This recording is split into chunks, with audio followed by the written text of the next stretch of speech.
Bismillahirrahmanirrahim. Assalamualaikum warahmatullahi wabarakatuh. Alhamdulillah, nahmaduhu wa nasta'inuhu wa nastaghfiruh wa na'udzu billahi min shururi anfusina wa sayyiati a'malina. May yahdihillahu fala mudilla lahu wa may yudlil fala hadiya lahu. Asyhadu an la ilaha illallah wahdahu la syarika lahu wa asyhadu anna Muhammadan abduhu wa rasuluh alladzi la nabiyya wa la rasula ba'da. Allahumma shalli wa sallim ala Muhammadin wa ala alihi wa sahbihi wa mawala amma ba'd. Qala ta'ala ya ayyuhalladzina amanu taqullaha haqqa tuqatih wa la tamutunna illa wa antum muslimun. Jemaah sekalian rahimakumullah, mari kita lanjutkan tadabbur ya. Tadabbur, apa bedanya dengan tafsir? Kalau tadabbur itu diusahakan mendapatkan paket lengkap. Jadi proses tadabbur aslinya itu adalah, kalau langkahnya itu kan membaca Al-Quran, itu kita baca, kemudian tahap berikutnya kita kenal itu dengan tahu artinya, itu kenal. Banyak yang salah ya dengan artinya terus tadabbur. Nah, sebenarnya kalau baru tahu artinya kenal, kemudian kalau mau paham harus memahami tafsirnya. Nah, langkah setelah tafsirnya itu disebut tadabbur. Tadabbur itu sebenarnya membangkitkan rasa pada diri kita agar kita mematuhi apa yang ada dalam Al-Quran tersebut.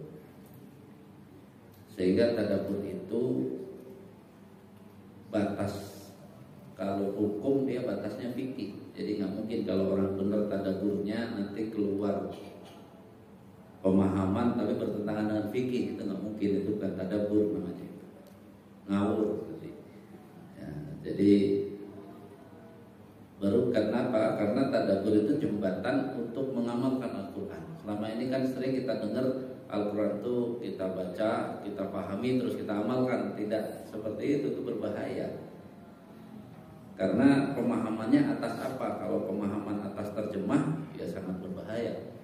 Jadi pemahaman dari tafsir yang di zaman kita ini, karena zaman akhir fikihnya sudah ada, jadi nggak perlu lagi rambu-rambunya, berarti sudah ada. Jadi ketika tadabbur kita ya tidak akan mempertentangkan fikihnya, tetapi nanti hikmahnya itu sami'na wa ata'na di ujung, itulah yang disebut bab malam. Jadi tunduk pada ketentuan yang ada dalam Al-Quran tersebut, tapi tetap dalam koridor sesuai dengan batas kemampuan yang sesuai dengan realitas, gitu ya. Batas kemampuan juga dibatasi oleh realitas. Jadi bukan kalau sudah Al-Quran seluruhnya, belum juga, gitu ya. Jadi kita harus sabar. Makanya karena yang kita tadabburi surat pendek, kita sudah 3 sudah ya, ini keempat kalau nggak salah sudah nih Al-Lahab ini. Sedikit banyak akan kami singgung. Saya ingin kita agak cepat, maka paling tidak hari ini 3 ya. Karena yang satu pernah, nanti kita coba match antara surat Al-Kafirun, An-Nasr dan Al-Lahab. Karena itu mari kita baca dulu, karena tadi prosesnya ada membaca agar sampai kepada hati kita. A'udzu billahi minasy syaithanir rajim. Silakan.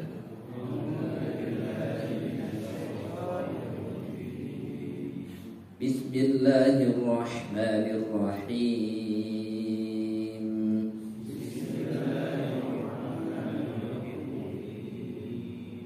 Qul ya ayyuhal kafirun.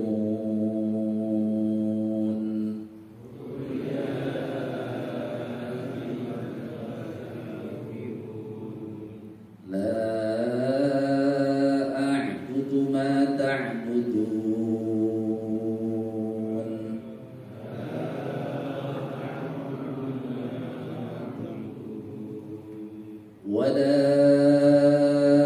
أنتم عابدون ما أعبد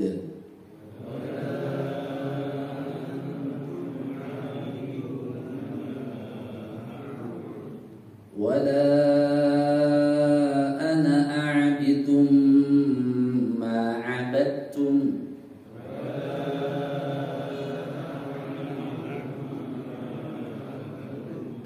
ولا أنتم عابدون ما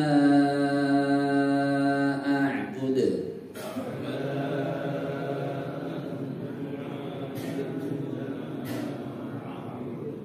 لكم دينكم ولي دين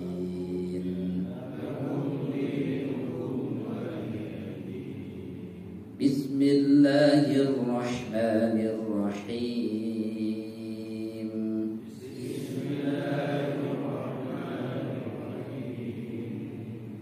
إذا جاء نصر الله والفتح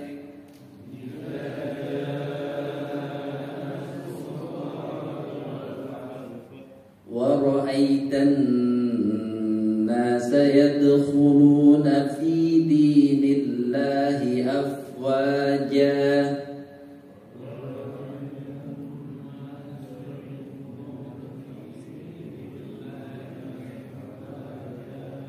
فسبح بحمد ربك واستغفر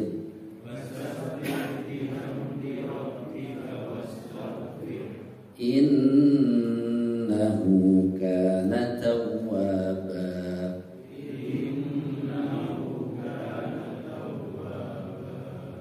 بسم الله الرحمن الرحيم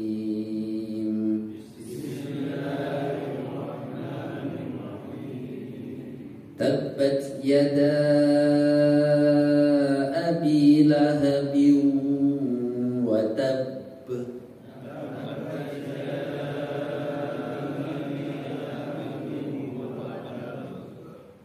ما أغنى عنه ماله وما كسب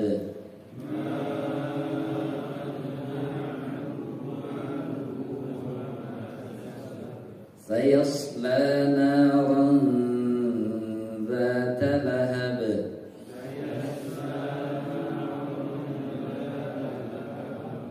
وامرأته حمالة الحطب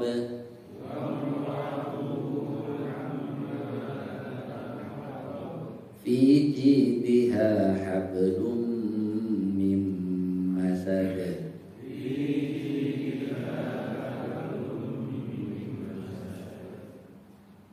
dari bawah kita karena lambat tabat celaka telah celaka dan ini muannas.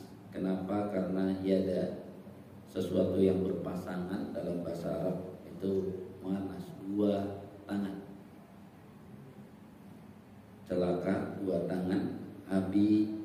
Abu Lahabin, Lahab, Abdul Uzza bin Abdul Muthalib namanya. Wa dan tabba, dia Abu Lahab benar-benar celaka. Dan Abu Lahab di ayat yang pertama ini maksudnya adalah Lahab, arti hari ini glowing, karena memang kulitnya Abu Lahab itu putih ya, mencolok. Makanya yang ini bukan yang artinya menyala-nyala seperti ayat 3, tapi di sini memang Abu Lahab yang pertama itu ya dia kulitnya cerah. Ma tidak agna bermanfaat anhu baginya maluhu hartanya wama dan apa-apa yang kasabah dia telah kerjakan, dia telah usahakan seluruhnya di dunia ini. Sakelak yasla, dia akan masuk naron api data yang memiliki lahabin. Nah ini baru lahab yang inilah artinya glowingnya api neraka itu berbahaya karena dia tidak sekedar cahaya biasa tapi yang bisa menyambar. Yang dalam bahasa kita ini sudah terpakai dalam bahasa Indonesia. Api melahap, melahap itu karena akan menghabiskan segala sesuatu yang dimasukkan. Ya, itu lahap. Wa imra'atuhu, dan demikian juga istri Abu Lahab, hammalata, sampai disebut dia memiliki ciri selalu membawa-bawa al-hatabah, kayu bakar. Jadi orang kaya yang repot itu adalah istrinya Abu Lahab. Jadi kenapa? Dia benar-benar jadi kerjaannya nyari kayu bakar untuk ditaruh di jalan tempat Nabi Muhammad lewat biar susah. Ini kan kalau kita bayangkan, lebih susah yang lewat atau lebih susah yang nyari? Nyari ini mau benar-benar, makanya Allah sampai kok ada kerjaan. Nabi Muhammad jalan kemana, kalau sudah ditaruh yang satu maka dia harus nyari yang lain. Jadi kerjaannya nyari aja tuh kayu yang bercabang-cabang untuk ditaruh di jalan di mana Nabi lewat. Fi pada jidha, ya, lehernya, hablun, ada tali min dari masadin sabut. Ini ada dua, apakah benar tali sabut, ya, atau juga emas yang dipakai, karena kan kaya Abu Lahab itu. Jadi kalaulah benar talinya sabut berarti bawa jimat kemana-mana, ya. Kalaulah dia memakai emas, ya ngapain pakai emas, kerjaannya nyari-nyari kayu bakar gitu kan, sama aja gitu ya. Nilai emas yang dipakai jadi tidak juga setara dengan perbuatannya. Nah ini ya, surat Al-Lahab ini adalah contoh yang bertolak belakang dari pelajaran kita. Dia bertentangan dengan surat Al-Fatihah, bertentangan dengan surat An-Nas, bertentangan dengan surat Al-Falaq, ya, yang harusnya berlindung malah dia kerjakan, dan juga surat Al-Ikhlas. Maka contoh gagalnya adalah surat Al-Lahab. Kalau hari ini sedang banyak kisruh tentang nasab, ini nasabnya dekat ini dengan Abu Lahab itu, ya tadi Abdul Uzza bin Abdul Muttalib. Jadi dekat sekali dengan Abdullah bin Abdul Muttalib. Ini yang harus dipahami oleh kita. Makanya nasab itu kan karena ada nabinya, nanti kita cuma menghormati. Jadi sisi menghormati itu ya cuma hormat saja. Apakah dia menjamin kelakuan? Enggak, gitu. Tapi harus dihormati sesuatu yang berhubungan dengan nabi sesuai dengan hadisnya. Nah, yang harus kita renungkan itu sebenarnya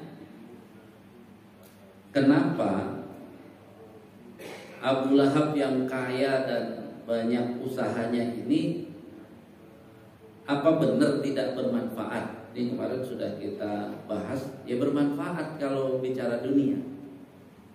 Kenapa disebut Allah tidak bermanfaat? Karena apa? Ya masuk neraka, cuma masuk neraka dengan semua yang dimilikinya. Kasus yang lebih lama sebelum ini, sebelum Abu Lahab, ini ada yang lebih kaya dari Abu Lahab, yakni Qarun, gitu kasusnya. Sehingga kita akan tahu bahwa kita nanti akan koreksi, ada surat An-Nasr dan surat Al-Kafirun. Kita biar tahu bahwa hidup kita ini kalau nggak ngerti batas ini, maka kacau tujuan hidupnya. Jadi kaya itu bukan sesuatu yang bagi orang Islam, bukan sesuatu yang bisa dibanggakan. Nanti kita akan kasih definisi. Seharusnya seorang yang beriman, kan ada surat Al-Kafirun nanti. Kalau kita bukan al-kafirun, maka kita harus mencari sesuatu yang kita banggakan itu adalah seperti apa seharusnya. Nanti di surat al-kafirun. Karena ujungnya adalah di An-Nasr ini kan pertolongan dan kemenangan. Arti pertolongan dan kemenangan. Nah, kita yang berikutnya yang keempat, ayat keempat ini menunjukkan bahwa proses untuk mendapatkan hasil yang maksimal itu dibutuhkan kerjasama.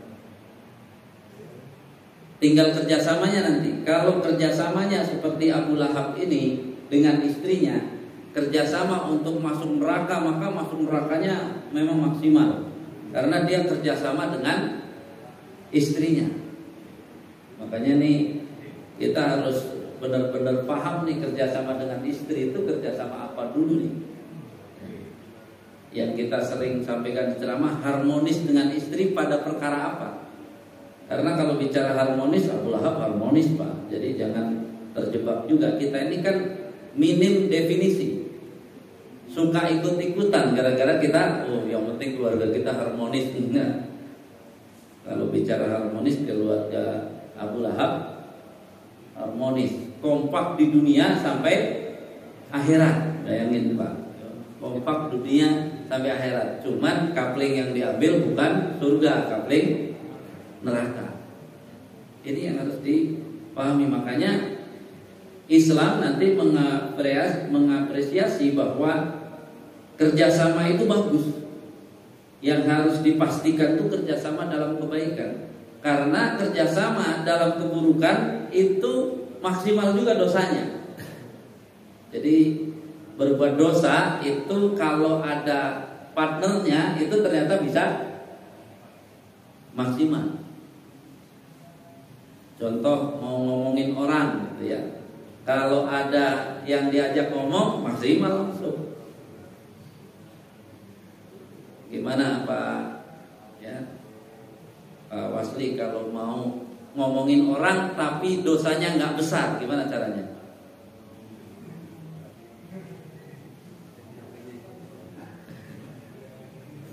Ayo ngomongin orang tapi dosanya nggak besar, caranya pakai cermin. Jadi kalau pakai cermin dosanya sedikit karena dia nggak ada partnernya. Yang membuat dosa besar itu kalau ada partnernya. Nah, itu ngomong sendiri ya, insya Allah dosanya nggak besar. Jadi ini ya, ini hal-hal yang perlu menjadi catatan. Makanya kenapa dalam Islam itu amal-amal baik perlu kerjasama, karena kerjasama ini meningkatkan tadi ya, balasan dari Allahnya lebih besar. Jadi kalau kebaikan maka kebaikannya akan melipat semuanya berjamaah. Makanya ini surat Al-Lahab jelas bahwa nilai kita ini nanti ditegaskan dengan Al-Kafirun. Bicara manfaat tidak bermanfaat itu jangan dilihat dunianya dulu, tapi dinilai oleh kita sebagai orang yang mengimani Al-Quran adalah ada imannya atau enggak. Karena kalau enggak ada imannya langsung selesai. Diceritakan, udah diteliti, di jurnal juga terbukti si ini punya jasa begini. Tapi ternyata dia kafir, sudah selesai Pak. Ini ikut ini nih, tidak akan berguna baginya ya, usahanya dan prestasinya nggak ada gunanya, karena hanya akan memasukkannya ke neraka. Itu poinnya. Makanya ketika kita membicarakan tentang surat An-Nasr ya, kita masuk dulu ini 3 biar ada harmonisasi. Idza apabila jaa telah datang nasru, pertolongan Allah dan al-fathu dan kemenangan. Para ahli tafsir menyebut ini jelas al-fathu itu adalah saat Nabi menaklukkan Mekah. Wa dan ra'aita, engkau akan melihat an-nasa manusia yadkhuluna, mereka masuk fi dalam din agama Allah afwajan, dengan berbondong-bondong, bareng-bareng, berkelompok-kelompok. Fasabbih, maka bertasbihlah, bihamdi, dengan memuji Rabbika Tuhanmu, dan istaghfirhu, maka engkau mohon ampunlah kepadanya, innahu sesungguhnya dia kana adalah dia tawwaban, maha menerima taubat. Dalam tafsir Ibnu Katsir ini salah satunya berbicara tentang Ibnu Abbas yang dimasukkan oleh Umar bin Khattab untuk dimasukkan di grup para senior. Jadi yang sudah tua-tua, dia masih anak muda. Nah, dalam memasukkannya itu Umar bin Khattab cuma bertanya saja tentang apa yang Anda ketahui tentang surat An-Nasr. Saya sudah beberapa kali menanyakan surat An-Nasr ke beberapa tempat majelis berjamaah, jawabannya sama dengan apa yang dijawab oleh tokoh-tokoh tua veteran perang Badar saat Umar bin Khattab bertanya. Dia cuma mengatakan, ya kalau pertolongan Allah sudah datang, kemenangan, orang berbondong-bondong masuk Islam, maka perbanyaklah tasbih, perbanyaklah ya memuji, perbanyaklah mohon ampun. Hanya itu jawabannya. Lalu kemudian Umar bertanya, memang seperti itu? Maka jawabannya, ini ayat menandakan tugas Nabi selesai. Karena tugasnya sudah selesai, maka ini disebut ayat. Kalau kita lihat tema besarnya adalah ajal Nabi. Ajal Nabi yang sudah dekat. Itu ayat ini. Maka nanti setelah turun ayat ini, Nabi itu membaca tasbih yang kita pernah ajarkan dalam rukuk sujud dengan subhanakallahumma Rabbana wa bihamdika Allahumma gfirli sampai wafatnya. Jadi yang dipakai itu karena sudah merasa dekat ajal. Kemudian Ibnu Katsir juga menyantumkan hadis berkenaan dengan Aisyah, berkenaan dengan Fatimah, yang nanti Fatimah itu dikonfirmasi oleh sahabat.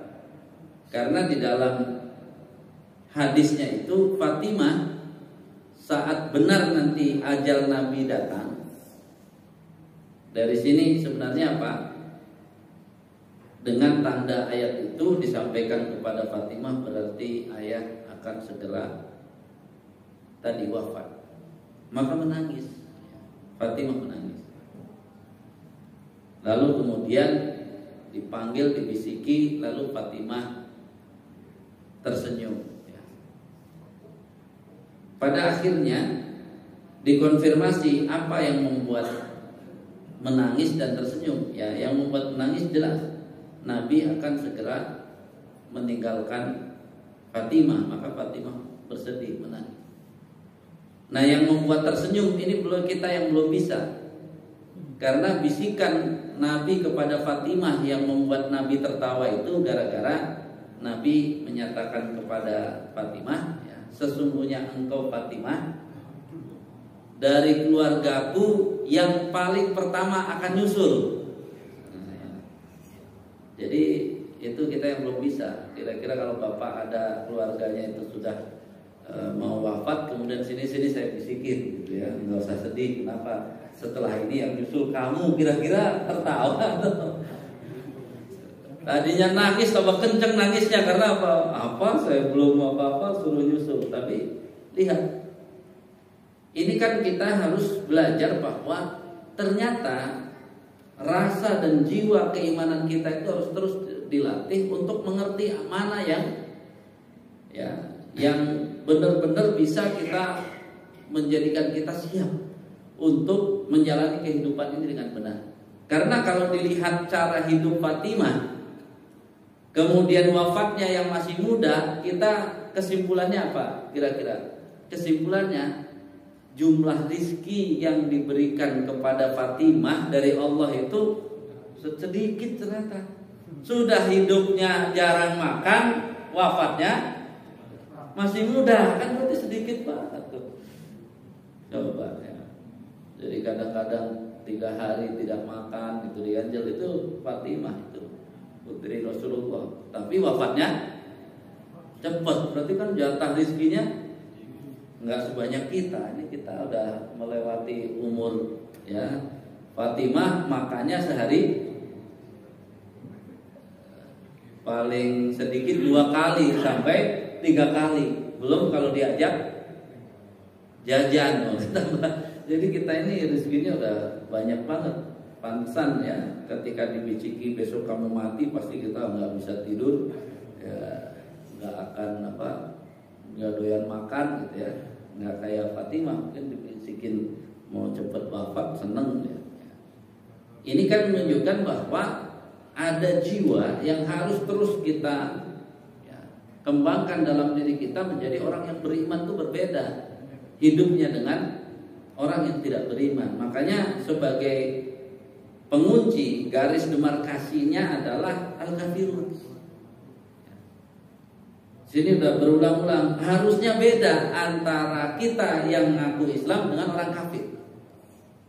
Tadi yang akan saya berikan, apa kira-kira yang harus disampaikan kepada diri kita, keluarga kita.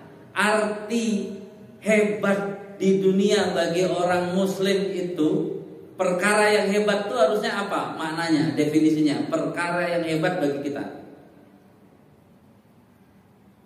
Ini kan penting, karena ini penguatan mental. Pokoknya kalau saya mencapai itu berarti hebat.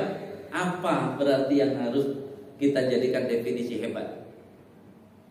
Selama ini orang hebat pakai 4 kategori yang ada di Al-Quran itu. Kaya, tapi dia lupa dengan korun.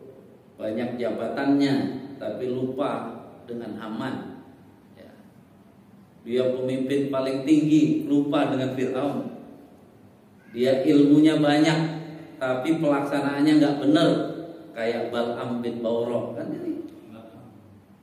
Jadi kita mau pilih yang mana 4 ini? Ini yang selama ini sampai kepada anak kita, bahkan diri kita. Kalau dengar kaya itu hebat, kalau dengar punya jabatan itu hebat, apalagi menjadi orang nomor 1 di dunia ini hebat.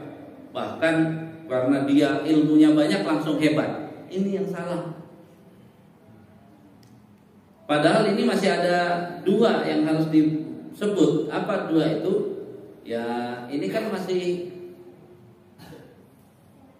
antara masuk surga dan masuk neraka itu.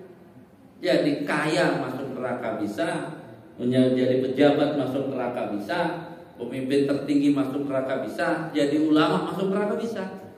Jadi jangan ini yang dijadikan sesuatu ukuran hebat. Coba sekarang, apa definisi hebat bagi seorang muslim harusnya?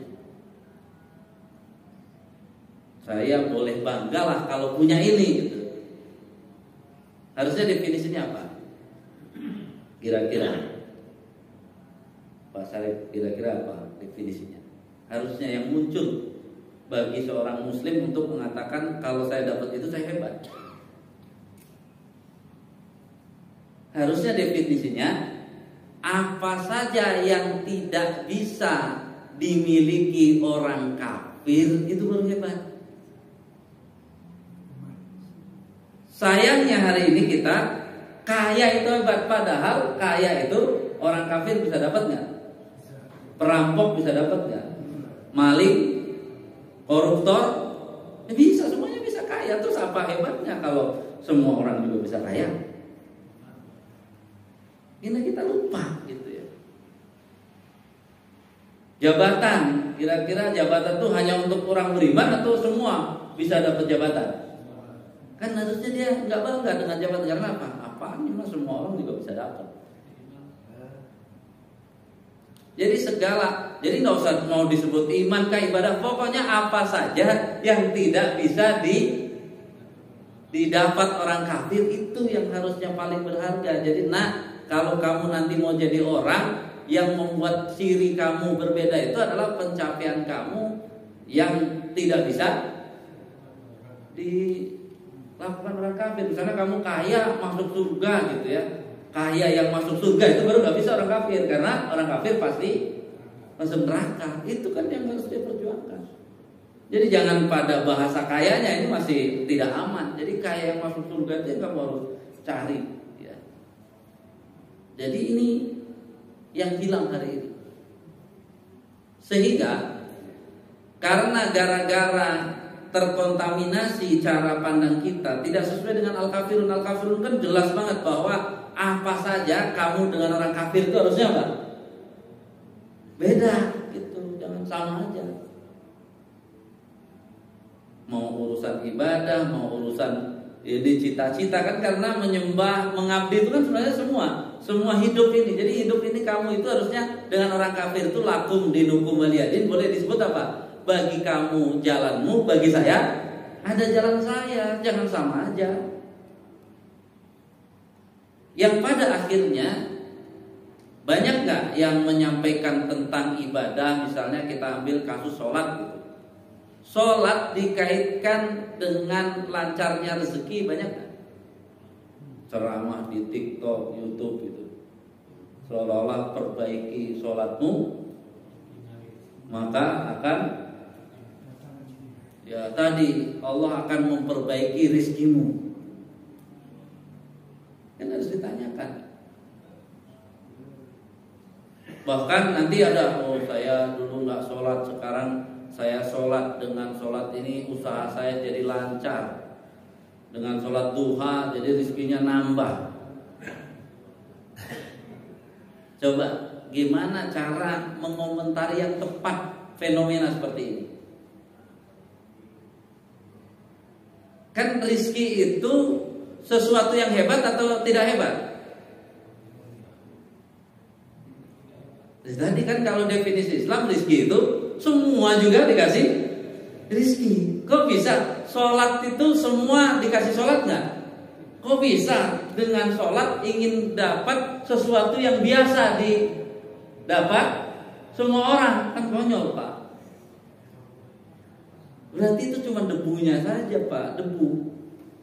Kalau di orang Sunda ini beli ya tongguan, tongguannya udah habis diisi rengginang. Nah kalau tadi tuh sholat dengan rizki itu di dalam rengginang yang disebut rizki itu yang mana? Yang bukan remah-remahnya tadi, rengginangnya udah habis, tinggal apa? Nah, itu remah-remahnya. Jadi gimana? Umat Islam pengen ngejar hebatnya usaha dengan bangun malam, dengan nyantuni anak yatim, dengan apa? Sholat duha. Coba cek, apa nanti nggak diketawain oleh ya 5 orang konglomerat terkaya di Indonesia? Ada nggak yang sholat?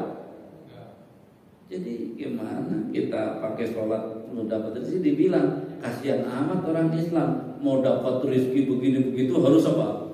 Wah sholat harus ini, duha harus ini semua. Kata dia, saya nggak pernah sholat, nggak pernah bangun malam, banyak kan kita jadi terhina.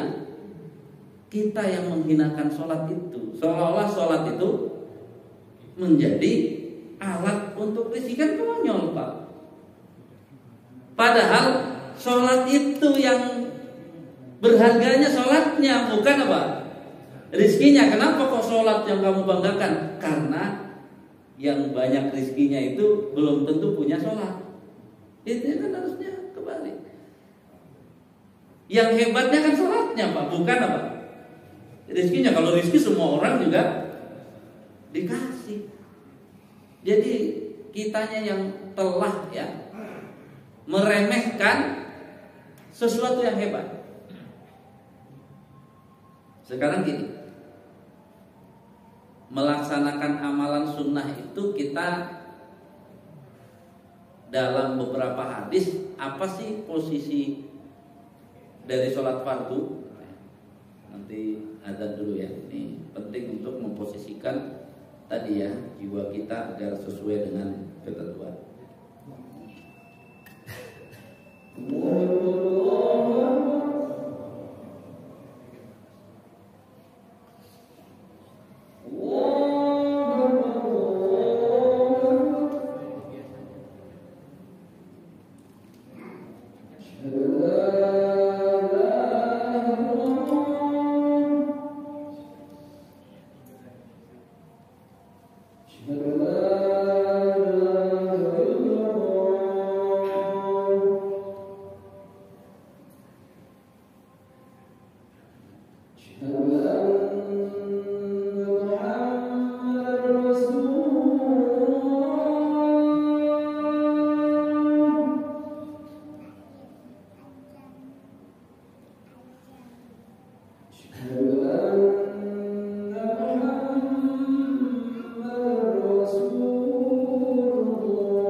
Ya, selama ini yang sudah didengar dari hadis sebelum saya poin itu, al-kafirun ini salah satunya dalam hadis melengkapi bahwa bukan trikul. Kalau mau tidur itu 4 kul. Salah satunya boleh memasukkan kul ya ayyuhal kafirun.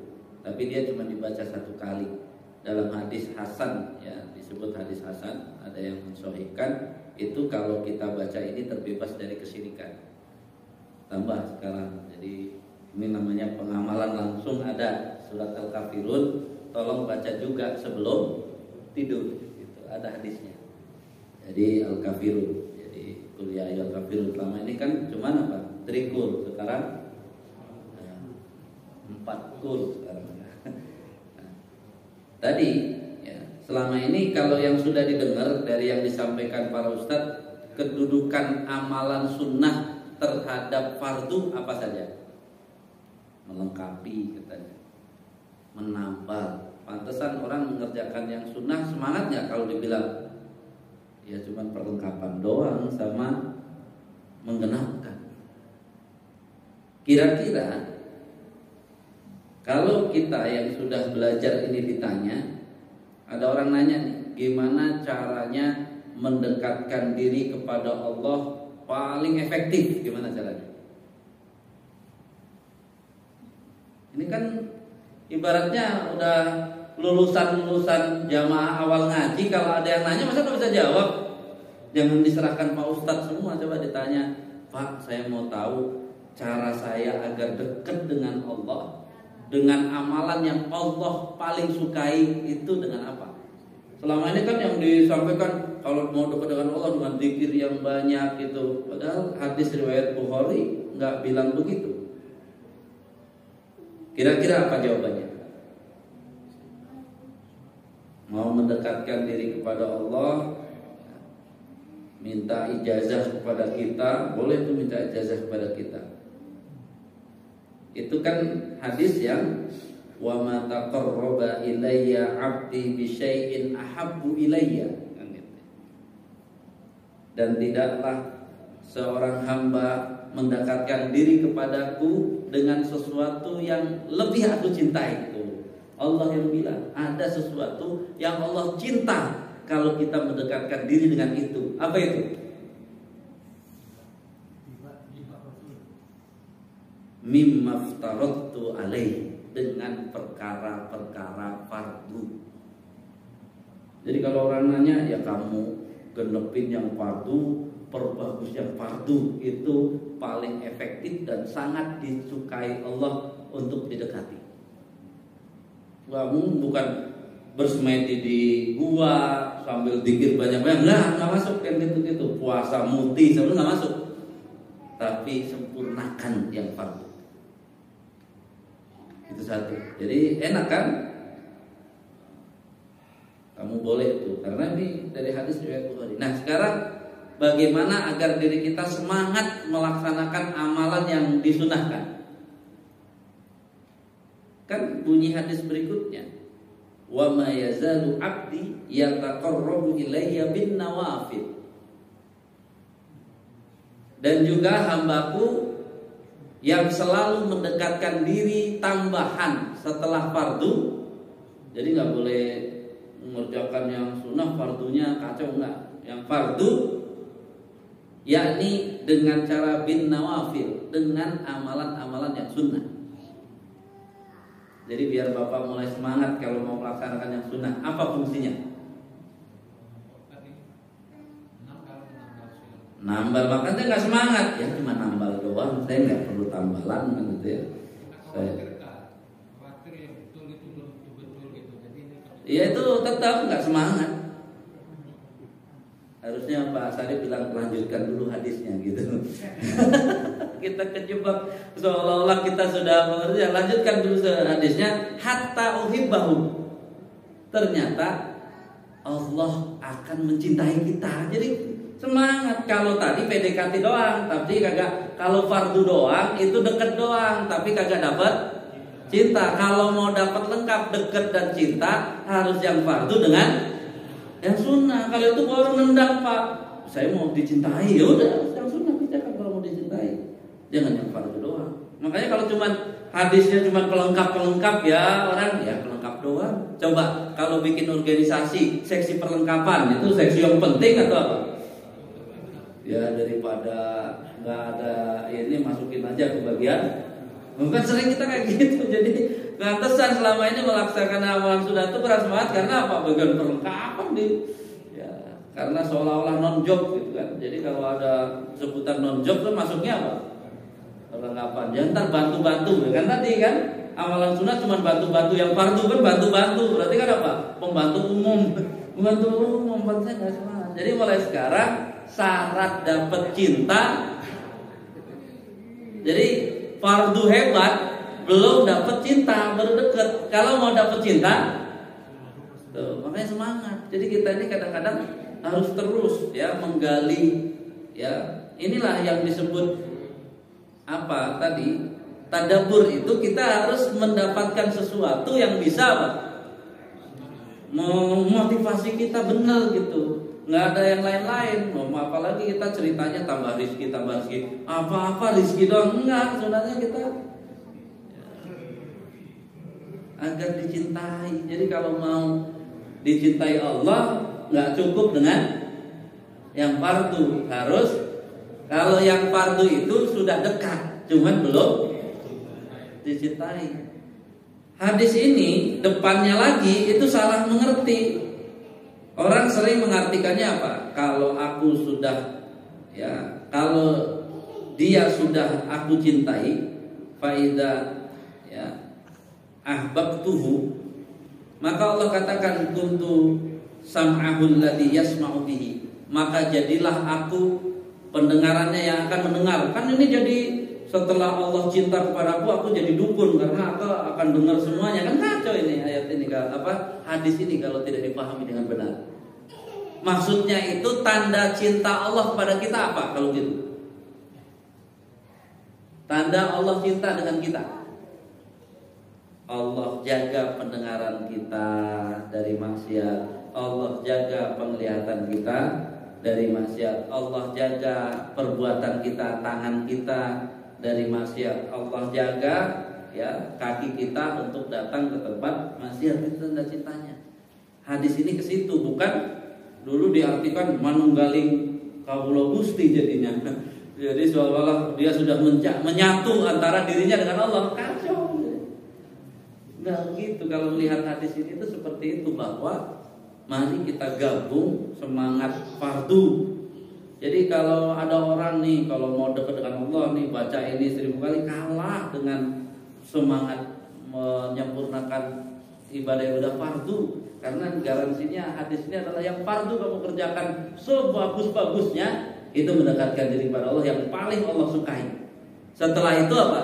Lakukan pelan-pelan yang sunnah-sunnah. Karena apa? Sampai terasa cinta Allahnya. Karena itu paket lengkap untuk dicintai Allah adalah dari yang fardu plus yang sunnah. Kan semangat jadinya, dapat paket lengkap yang fardu dan yang sunnah. Jadi mari terus kita melangkah ya, informasi-informasi hadis itu ataupun Al-Quran dari tata cara itu masuknya bukan ranah keimanan, dia masuknya ranah amal soleh. Makanya saya punya amanat dari Ustadz Sambo untuk mendorong mudah-mudahan manajemen sholat khusyuk generasi kedua, gitu ya. Karena kita anggap generasi pertama yang dulu, sekarang generasi kedua. Itu setelah kita renungkan, itu kan sholat itu ada dua ranah. Ada ranah khusyuk, ada ranah fikih. Yang selama ini paling gandrung itu ranah fikih. Ranah fikih itu baik dia mau pakai sholat seperti sunnah Nabi dengan menunjukkan hadisnya, ini masih tata cara, belum menyentuh sisi kehusuan. Yang ada dia pokoknya berbicara tentang tata cara, itu adalah ranah fikih, amal soleh. Sedangkan ranah khusyuk akan masuk pada ranah iman. Ranah iman itu ilmu kita harus nambah, terus saja menambah, karena nanti kehusuan itu sebuah siklus yang harus diputar. Kalau dia berhenti, khusyuknya segitu. Tapi dia harus terus bertambah, gitu ya.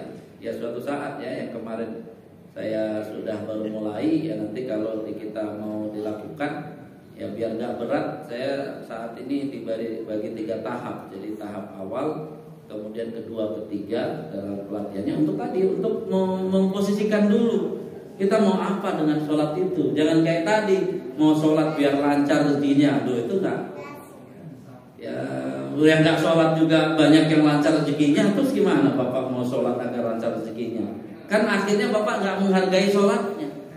Padahal dengan kita sholat itu, karena memang yang lebih berharga sholatnya itu. Karena sholat itu modal kita masuk surga. Anak kita mulai sekarang harus kita pesankan, nah yang akan ayah pengen lihat dari kamu itu nomor 1 bukan akhlak Pak, sholatnya. Karena kalau nanti sholatnya benar terjaga, mudah-mudahan akhlaknya bagus. Ya kalau akhlaknya bagus kagak sholat, pusing kita. Akhlaknya bagus tapi nggak sholat, kan bagusnya akhlak nggak dapat pahala nanti kalau sholatnya ditolak. Maka akhlaknya belum kelihatan, yang penting apa? Sholat kamu bisa jaga gitu. Jadi ini harus mulai kita, karena tadi kan kajian kita, ciri khas kita itu adalah sesuatu yang tidak bisa digapai oleh orang kafir, baru itu bisa kita bangga gitu. Tapi kalau sesuatu yang masih bisa digapai orang lain terus kita menggapainya, sebenarnya biasa-biasa saja. Jadi presiden gitu ya, biasa-biasa aja sebenarnya Pak. Jadi presiden Republik Indonesia itu. Karena apa? Ya semua orang ya nanti pada saatnya bisa jadi presiden. Kalau tadi ya, ini yang PR kita. Cuman kan jadi presiden yang susah itu adalah jadi presiden dan jelas masuk surga. Itu gimana caranya itu? Karena apa? Itu yang dia perjuangkan. Kalau orang beriman beneran jadi presiden, menterinya mendatangi agama lain, kalau itu harus dipecat. Kenapa? Pak Menteri, kan kamu udah saya suruh pakai dirjen. Karena agama kamu kan jelas agama satu, jadi nggak boleh ikut agama ke acara agama lain. Acara agama lain kamu harus utus dirjennya. Oh itu baru ya pemimpinnya hebat gitu ya. Kamu hanya boleh mendatangi acara sesuai dengan agamamu. Itu keren gitu ya. Tapi kan nggak tahu kapan bisa dapat seperti itu. Tapi itulah hebatnya itu, jangan yang sama saja dengan yang lain. Itu namanya belum hebat. Jadi dari 3 surat ini, walaupun saat ini saya ambil gambaran umumnya Al-Kafirun, An-Nasr itu sebenarnya antitesis dari Al-Lahab. Jadi jangan sampai kita kayak Al-Lahab. Maka modalnya adalah An-Nasr, jadilah seperti yang di An-Nasr ataupun Al-Kafirun, sehingga kita punya garis demarkasi yang jelas dalam proses hidup bahwa kita berbeda dengan orang kafir. Kalau masih sama saja, hati-hati, karena bisa jadi kita tergoda bahwa yang kita anggap hebat ternyata nggak hebat. Jadi ini sesuatu yang mudah-mudahan kita bisa jaga secara istiqomah. Hadanallah wa iyyakum ajma'in. Kurang lebihnya mohon maaf. Assalamualaikum warahmatullahi wabarakatuh.